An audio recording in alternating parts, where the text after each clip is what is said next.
Hello guys, welcome back to మన serial. Last ఎపిసోడ్లో గుర్తుంది కదా, ఇక ఈ రోజు ఎపిసోడ్లో కూడా అదే సాగుద్ది అనమాట. ఒక్కసారి వీలునామా రాస్తే దానిని మార్చాలి అంటే రాసిన వాళ్ళే మార్చాలి. వాళ్ళిద్దరు ఇప్పుడు బతికలేరు కదా. ఇందు పెళ్లి చేసుకుని బాధ్యతలు తీసుకున్న తర్వాతే ఈ ఆస్తి మీద తనకు హక్కు వస్తుంది. అప్పటి వరకు ఈ ఆస్తి పేపర్లు చిత్తు కాగితాలతో సమానమని చెప్పి చించేస్తాడు లాయర్.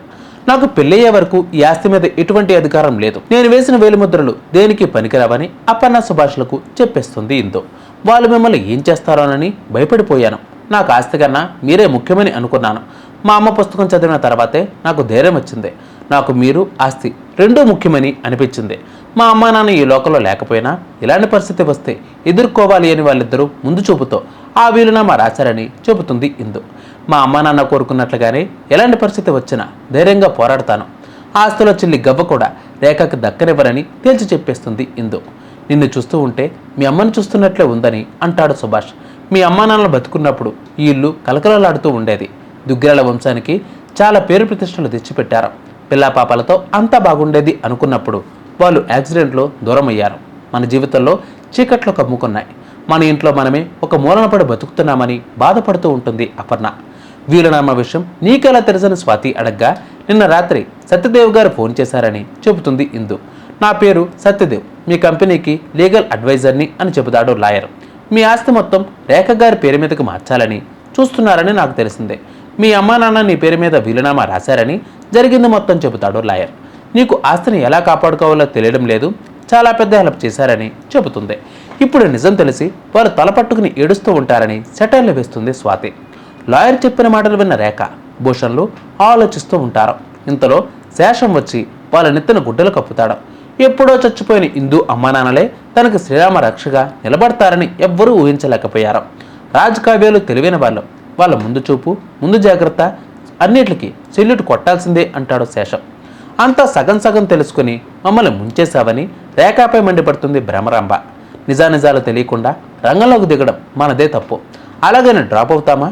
అంత సులువుగా ఈ ఆస్తిని ఎలా వదిలేస్తానని అంటుంది రేఖ. ఈ సమస్య నుంచి ఎలా బయటపడాలో నాకు బాగా తెలుసని చెప్పి తన కొడుకు మదన్ని పిలిపిస్తుంది. ఇక చేజారిపోతుంది అనుకున్న ఈ ఆస్తిని వాడిని అడ్డం పెట్టుకుని ఎలా దక్కించుకుంటానో మీరే చూస్తారని అంటుంది రేఖ. పడుకుని ఉన్న రాజును చూసి లక్ష్మీ చలపతులు బాధపడతారు. పొట్ట నింపడం కోసం చాలా కష్టపడుతున్నాడని రాజును చూసి బాధపడతాడు. బిజినెస్ అనేది వీడి రక్తంలోనే ఉందని అప్పుడే అర్థమైందని చలపతి అంటాడు. మనం వీడికి గతం గురించి చెప్పకపోవడమే మంచిదైంది. మనం వీడికి కళ గురించి చెబితే ఏం లేదని చెప్పమని భార్యకు చెప్తాడు. నిజం చెబితే వీడు మనల్ని వదిలిపెట్టి వెళ్ళిపోతాడని భయపడుతున్నారా అని అడుగుతుంది లక్ష్మి. వీడు దుగ్గిరాల ఇంటికి వారసుడని తెలిస్తే ఊరుకుంటాడా? ఆ రేఖకి ఎదురు తిరుగుతాడా? అలాంటిది వీడిని ప్రాణాలతో ఉండనివ్వదని చెబుతాడు చలపతి. నాకు వీడు వెంకి ఇద్దరు ఒక్కటేనని చెబుతుంది లక్ష్మి. శ్రీశైలంలో జరిగిన విషయం ఇప్పుడే మర్చిపోదామని అనుకుంటారా. ఉదయాన్నే కొడుకు మదన్ రావడంతో ఇప్పుడు మనం అనుభవిస్తున్న ఆస్తి ఇందు పేరు మీద ఉంది. ఆస్తిని మనం లాక్కోవాలి అంటే ఇందు పెళ్లి చేసుకోవాలని చెబుతాడు. అయితే ఎవరో ఒక తెంగరోని చూసి ఇందుకి కట్టబెట్టండి అని అంటాడు మదన్. వేరే వాళ్ళతో ఇందు పెళ్లి జరిగితే ఆస్తిని మనకు రాకుండా అడ్డుపడతాడు. అందుకే నువ్వే ఇందుని పెళ్లి చేసుకోవాలని చెబుతుంది. ఆ మాట వినగానే అంతా షాక్ అవుతారు. అదేంటి, నాకు నచ్చదు, ఏడుపు ముఖంతో కనిపిస్తూ ఉంటుంది. దాన్ని తీసుకుని బయటికి వెళ్తే నా ఫ్రెండ్స్ అంతా నవ్వుతారని మదన్ పెళ్లికి ఒప్పుకోడు. ఆస్తి మన చేతికి వచ్చిన తర్వాత ఇందుకి నీకు విడాకులు ఇప్పిస్తానని చెబుతుంది రేఖ. మదన్కి నా కూతురిని ఇచ్చి పెళ్లి చేద్దామని చిన్నప్పటి నుంచి అనుకుంటున్నాం కదా అని రేఖతో అంటుంది భ్రమరాంబ. నీ దగ్గర ఏముందని నీ కూతురిని నా ఇంటి కోడలు చేసుకుంటారని ఎలా అనుకుంటున్నావా అని. నీ కూతురు మదన్ స్థాయికి సరిపోతుందా, సరిపోగలదా అని తేల్చేస్తుంది రేఖ. ఆస్తిని నువ్వు ఒక్కదానివే కుట్టేద్దామని అనుకుంటున్నావా? అది జరగనివ్వరని అనుకుంటుంది భ్రమరాంబ. రాకేష్ ఫోన్ చేయడంతో ఐశ్వర్య టెన్షన్ పడుతూ ఉంటుంది. రాజు మోసం చేస్తాడని నేను అనుకోలేదు. వాడు నా డబ్బులు నాకు ఇచ్చేస్తే రాకేష్ గారితో నాకు ప్రాబ్లం ఉండేది కాదని అనుకుంటుంది. ఇంతలో రాకేష్ కోపంగా ఇంటికి రావడం చూసి పక్కకి లాక్కెళ్ళి మాట్లాడుతుంది.